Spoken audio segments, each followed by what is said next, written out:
صباح الفل على حبايبي، عاملين ايه؟ فاكرين البسطرمه؟ انا قمت بقى الصبح كده قلت لازم افطر بيض بالبسطرمه. يلا بينا نسمي الله ونصلي على الرسول الكريم عليه افضل الصلاه والسلام. نرجع للفيديو بتاع البسطرمه دي وجمالها. والله حرفيا قلبت ريحه الشقه كلها اول ما حطيتها يعني في الطاسه وحطيت عليها حته الزبده. ريحتها قلبت الشقه كلها. جميلة بصراحة وموفرة واقتصادية. البسطرمة دي أنا من يوم ما عرفتها بصراحة ما ندمتش أبدا أبدا إن أنا أعملها في البيت.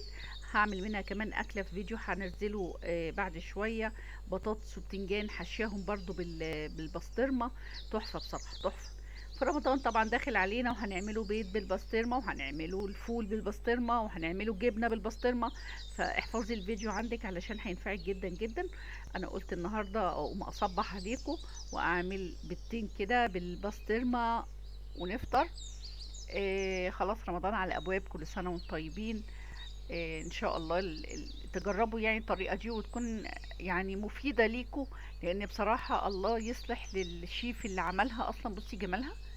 مجرد ما هي استوت خلاص وبعدين تستوي في ثواني لان احنا مرفعينها جدا جدا في كيس. تحفه بصراحه. وكانت احلى بيض بالبسطرمه النهارده والله. جربيها تعجبك. كل سنه وانتم طيبين. متنسونيش في اللايك. اشوفكم على خير. باي باي.